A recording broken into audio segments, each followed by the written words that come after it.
Welcome to another VTuber anime concept.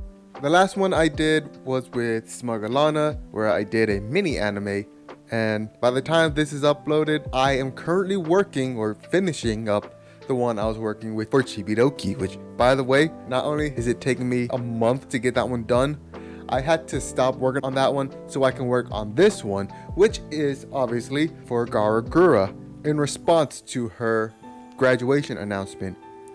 Now, at the time of the recording this, I do know she released a song. I have not listened to it as I did not want that to influence my writing. Because this is a special occasion, I decided to make this one a concept for a movie. Now, this wouldn't be the first time I did one for Gura, as I have done one previously that was inspired by her song Reflection, or Reflect. One of those two names. One of those is the very name. If you're wondering why this has been uploaded twice, one is mainly if you just want to listen to the story, you can go ahead and just ignore my yapping. Anyway, before we start, to let you know that this story is brought to you by you guys. Now, this isn't me shelling out for my Ko-fi page where you can commission for a story. But what I mean is that not only will I not be making this story, but we wouldn't be feeling like this if it wasn't for you guys who made Gura who she is today. So basically, not only is this a celebration of Gura herself, but for the fans that made her who she is. We may be sad that she is graduating, but whatever it is she decides to do afterwards, I know for a fact that everyone's going to support her. And with that, I'd like to play this quote before we start the story. But in time, I learned there's something even more powerful than pain. The love we felt for each other. That's what you need to hold on to, Shadow. Maria might be gone, but your love will always remain.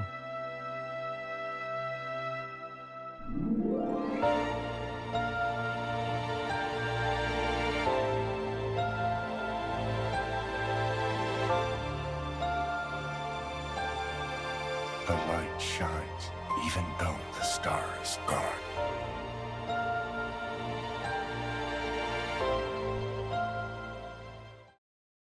Our story starts off with Gura running, chasing after Amelia Watson. They're both smiling and laughing, just having a good time. While running, Amelia looks back at Gura and calls her a slowpoke before she jumps over a ledge. After doing so, a splash is heard on the other side of that ledge, which causes Gura to smirk and call Amelia dumb for thinking that she can get away in water. As Gura jumps over the ledge and into a water, she starts to swim fast and far, expecting to catch up to Amelia, but stops when she doesn't see her around. She looks around for a bit, and when she doesn't see her in the vast sea, she calls out to her. When Gura looks around, she calls out to Amelia, and when she gets no response, she tries to swim back in the direction she came from. No matter how far, no matter how long or how fast she swims, it just seems endless. She stops and looks around again, but when her back is turned, we see that the camera gets obscured by Sana's back. When Gura turns to where she would have been, we see that she is gone. The same thing would happen again with Fauna, with her back covering parts of the screen. When Gura turns to where she would be, she disappears. Gura eventually looks up and sees Mume standing on the surface of the water, but facing away from her.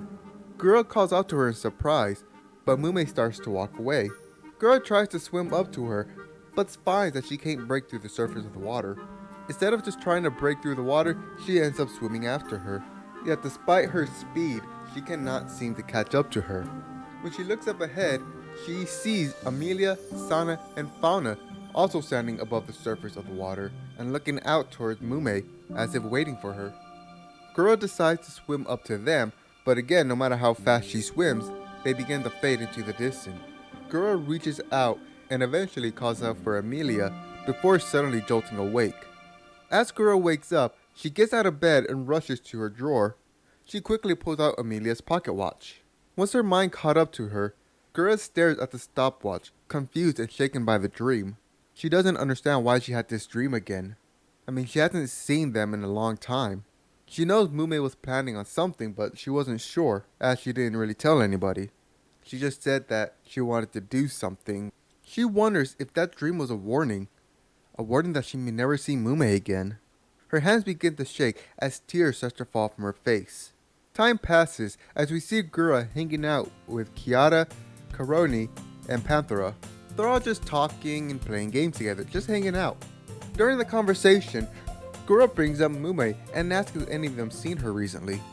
They all said that she has, with Koroni being the one who saw her most recently. She mentions that Mume's house is basically packed up already. Mume didn't tell them everything, but Koroni suspects that she's just moving, maybe to a different city, as when she told her that she was planning something, it sounded a bit serious.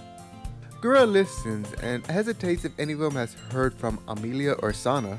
None of them has, which causes Kiara to ask why is Gura asking about this. But Gura just tells a half joke, saying that she just had a dream about Amelia. They all accept this explanation. After all, it wouldn't be the first time they had dreams about friends that have left. After a bit of time passes, Gura checks her phone. She suggests that they should get going, as if they want to bring stuff for Kylie's cookout, now would be the perfect time, to which they all agree. When Gura and the group arrive at the grocery store, each of them spread out to gather ingredients to be brought to Kylie's cookout. However, Gura keeps adding snacks and candy to their cart instead of actual food. When Gura jogs back to their cart with more candy, Kiara stops her, telling that Gura doesn't really grab this much sweets, and the only time she does is when something is bothering her. Gura tries to deflect it, saying that she's just been craving candy. She says she'll go put it back and goes off to put the candy she has in her arm back. While walking back, Gura scolds herself for letting this happen. Out of the three, Kiara knows her the best and knows that Gura only uses candy as comfort food. After putting the candy away, Gura goes to head back towards Kiara, but once she turns the corner, she ends up bumping into somebody, which causes them to drop their basket. Gura apologizes and bends down to pick up any of the items that fell out of the basket, but she freezes when she hears this person's voice. She looks up and sees a woman with green eyes and short blonde hair. Gura stares for a moment and quietly asks, "Ame?" The girl tilts her head in confusion, asking, "Who?" This causes Gura to snap out of her trance and apologize to her, saying that she sounded just like her best friend, Amelia Watson. The girl just laughs and apologizes for not being the person she thought she was.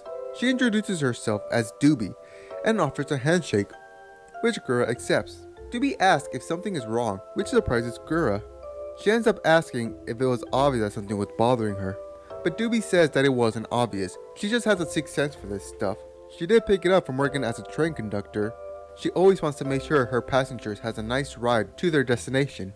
This causes Gura to pause and look away. After a moment of silence, Doobie asks if it's about her friend, which Gura turns back in surprise. Doobie can tell that from the tone in Gura's voice when she said the name. She've heard it many times, so it was obvious. Doobie ends up teasing Gura and asking if this Ame was more than just a friend, causing Gura to blush and deny it. Doobie ends up laughing at Gura's reaction, but the moment is cut short when Doobie's alarm goes off. When she checks it, she sees that she is running late. Having to cut the conversation short, Doobie says that it was great meeting Gura and tells her that if she ever needs to talk, then she can find her. She ends up walking past Gura before she can fully process the moment. When Gura turns to her, she asks how will she find her. Doobie turns back and says that she will. Plenty people have when they needed to. As Doobie leaves the aisle, Gura runs after her, asking what does she mean. But when she turns the corner, she sees that Doobie is gone. Gura just stands there silently, but the silence is broken when she hears Kiara's voice calling out to her. Gura turns to see her with the others. Kiara asks what took her so long, which Gura needs a moment to process and think of an answer. And when she does, she once again tells a half-truth, saying that she was helping somebody. After getting the answer, they tell her that they're about to check out, to which Gura just says that she's right behind them. When they turn to go to the checkout, Gura notices that there is something in her hand. When she looks down at it, she sees a golden train ticket. Time passes again as we're now at Kylie's cookout. Everyone is there. Stepping out of the story, it is everyone from Hollow EN, Myth to Justice. Going back in, they're all present and enjoying themselves. Some are eating, some are just talking, and some are enjoying their time in the pool. Mume is there too, smiling and participating. She is currently chatting with Koroni, but her eyes easily start to drift over to Gura, who is just sitting off to the side with some food. Mume excuses herself as she walks over to Gura. When she sees her, Gura perks up and greets Mume. They exchange a brief conversation before Mume says that she knows something is up, which surprises Gura and gets her a little nervous. Mume says that Gura shouldn't be looking so down, I mean, today's her send-off day, so it should be filled with smiles. This also surprised Gura, as she realized that Mume didn't really know what was going on. Gura admits that Mume is right. She is sad about Mume heading off. Mume just smiles and says that they should be playing instead of moping. She grabs Gura's arm and pulls her out of her seat, but as she does, the golden train ticket falls out of Gura's pocket. When she notices it, she pulls her arm away to go grab it. When Mume turns back, she was going to ask why did Gura do that, but stops when she sees the ticket. As Gura goes to put the ticket away in her pocket, Mume asks, "You too?" which causes Gura to stop. She slowly turns as she sees Mume pulls out the same golden ticket. Before she can fully process it, Mume asks if Gura is planning to leave too, but Gura doesn't respond. Her foot even shifts back in uncertainty. Mume tells Gura that she needs to tell everyone. Since everyone is here, now's the perfect time to do so. She tries to drag Gura to the center, but Gura once again pulls her hand away and quickly tells her not to say anything. She admits that she doesn't know what to think right now. Mume understands, as she explains that she had to think about this for a long time too before she decided to leave. She reassures Gura that she won't force her to speak, but if she wants, she can jump in, as she's going to announce to everyone what her plan was. As Mume goes to walk in the center to make her announcement, everything finally catches up to Gura from when Mume sat down to talk to her. She realized that what Mume meant by leaving. Once this realization hits, Gura just stops hearing anything. But when she looks around, she can see the emotion on everyone's face, a mix of shock, sadness, and surprise. As we focus on Gura, time would pass to the day of Mume's departure. Everyone is at the train station saying their goodbyes to Mume. When Mume walks up to Gura, she gives her a hug and a reassuring smile. Gura watches as Mume walks towards the train, where Doobie is waiting at the door. As Mume enters the train, Doobie's eyes lock onto Gura. When Doobie walks up to her, she asks if she's coming, but Gura just takes a step back in response. Doobie nods as if she was expecting this answer. And so, she walks back to the train, enters it, closes the door, and starts it up. As the train starts pulling out of the station, people begin to disperse and leave. And by the end, only Callie, Kiara, Ina, and Gura remain. Ina asks what she meant when asking if Gura was coming too. Gura doesn't respond. Kiara pushes, saying Gura has been acting off lately. Gura doesn't respond again. She even takes a step back and looks away. Kylie presses even further by asking directly if Gura was planning to leave as well. Being bombarded with all these questions puts so much weight on Gura that she can't hold it in anymore. She slowly pulls out her golden train ticket. She tells him that she doesn't know. She doesn't know anything. When Mume told her that she had this ticket too and asked the same thing, she just didn't have an answer. She's been thinking about it ever since. She doesn't know, which confuses her. She loves the town and everyone's in it. She's happy, but as Gura continues to struggle, Callie asks if she's content in her life, which causes Gura to look up in surprise.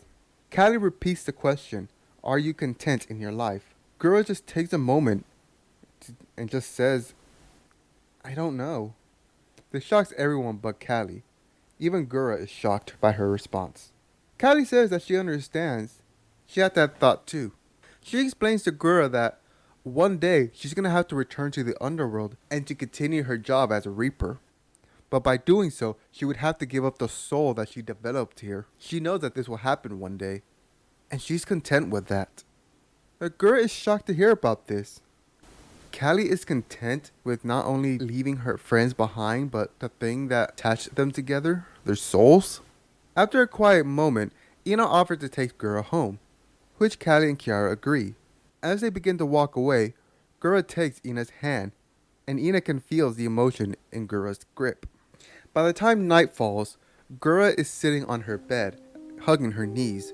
She's deep in thought, reflecting on Callie's question. Is she content with her life? Is she not? She's happy with her life, but that's not the same as being content.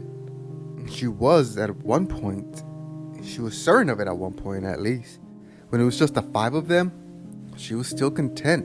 When the others started coming in too, she was still content as well. When Sana left, a little sad, sure, but she was still content with her life currently.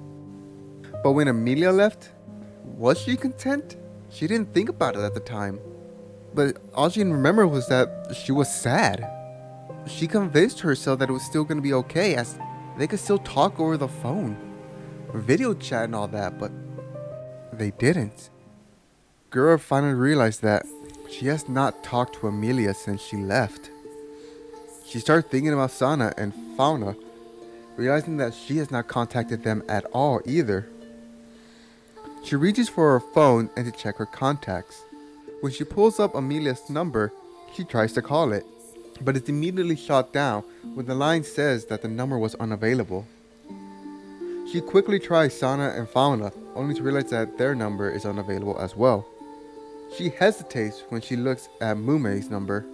After what felt like minutes, she calls, but once again, the line says that the number is unavailable. Gura slowly pulls her phone away as the reality sets in. As it does, her room begins to fall apart, and soon after, the floor underneath her. She falls into an abyss, surrounded by images of her life with her friends, her connections and accomplishment. It all just passes by her. Just nothing feels right anymore. Not even herself. She begins to hear a voice calling out to her, calling her name, but she can't identify who is calling them. When she hits the ground, she quickly picks herself back up and looks around. After looking for a few moments, she finds Callie in the distance. She runs up to her, calls out to her, but no matter how fast she runs, she isn't getting any closer. Callie turns away and walks silently into the void. Gura once again calls out to her, but Callie soon disappears. She stops and looks around again and finds Kiara, but the same things happen again. She runs to her, but no matter how fast she runs, she can't catch her. Kiara turns and walks into this distance.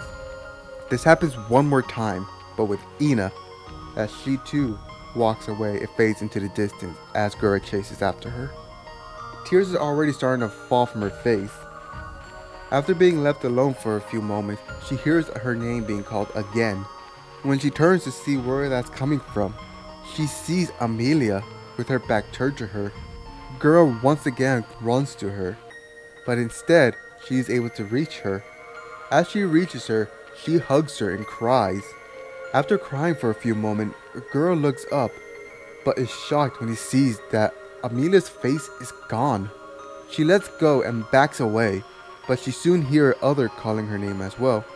She turns to see Fauna, Sana, and Mumei all there but without their faces. This causes Gura to fall to her knees and scream while clutching her head, just begging for it to stop. She is sobbing at this point. After a few moments have passed, she begins to hear a voice, a clear voice, that's telling her it doesn't have to be this way. When she looks up, she sees a figure that she can barely make out. The figure continues, saying that this won't happen unless you make it happen. But Gura just responds, saying that they're not around anymore. They all wanted to do their own thing and now they're gone. After sobbing a bit more, she hears another voice that says, "We'll never be gone." Once Gura hears this, and unbeknownst to her, the void that she is in starts to swirl and fade to whiteness as if being sucked up. When Gura looks around her shoulder, she sees Callie, Kiara, Ina, and Amelia, all there with her. Amelia tells her that no matter what, they'll always be together, even when apart. When Gura looks back at the figure, she sees that that figure is also surrounded by 4 others. Before everything fades, the figure just says to not be afraid to take the step. When Gura wakes up, she sees Kiara looking over her. Once she registers that she is awake, Gura jokes up, unknowingly sending a small 10-centimeter baku flying off her head. As Kiara tells her to take it easy, Ina catches the baku. When Gura asks what happens, Callie explains that Gura had fallen into a comatose state since the day Mumei left. They didn't realize it until a week later when she wasn't replying to their messages. They had to call Miss Nume, the baku that Ina caught, to help, but it was very expensive as she doesn't really do home visits. Miss Nume cuts in, saying that she's going to charge extra for being thrown like that. When she hears Miss Nume's voice, Gura can only think of Fauna. After taking Miss Doomy to her assistant, who is also her ride, the room falls into a silence. After the moment of silence, Gura tells him that she has an answer to Callie's question. She is not content with her life. The other gives her a knowing look as the scene fades to the train station, the same station that they saw Mume off. Before Gura steps forward, they ask if she is sure and that she's not just running away. Gura replies that she knows what she's doing. She tells them that she's been holding on tightly to her friends who have left and that she needs to stop doing that. And she thinks the best way to do that is to let go and find herself. They all accept this and give her a big hug, individually and as a group. Once Gura boards the train, the door closes and takes off. The other stands at the station, watching it go off in the distance. Kiara asks Callie if she recognizes that train, to which Callie does. When Ina asks about what they're talking about, Callie just says that it's kinda like the River Sanzu. However, instead of it being for the dead, this one seems to be for the living. After a moment, Ina asks if they'll ever see Gura again, to which Callie replies that they will. I mean, after all, they did see some old friends. On the train, Gura sits alone, watching as the land passes by. Doobie walks up to her, crouches down and asks where her destination is. Gura doesn't know, which Doobie tells her to not worry about, as most passengers don't know either. Doobie suggests Gura takes a nap, they have a lot of time ahead of them. Gura nods, sits back, and slowly closes her eyes. As she does, Doobie smiles. She pulls out her pocket watch to check the time, and when she closes it, she walks towards the front of the train. As Gura sleeps, her head begins to lean to one side, and slowly falling towards it. But she is stopped when her head lands on her shoulder, Amelia's shoulder. She is surrounded by Amelia, Sana, Fauna, and Mume as the screen fades to white. And that is the story that I have written for Gura's graduation story. Is it perfect? Fuck no, it's not. Obviously, when I was recording this, I definitely noticed something was missing in the thing. Maybe during the little party or something like that. Maybe somewhere in the first part of Act 2, something was missing. But besides that, I think I did pretty well. Of course, this is just me, the writer, talking about it. But what do you think? I would love to hear what you think down in the description below. And on the off chance that either Gura or anyone from Hollow Live, both currently or previously, is watching this or listening, just know that everyone will support you in what you decide to do. So yeah, Blaze here, and I will see you later, whatever I make. Bye!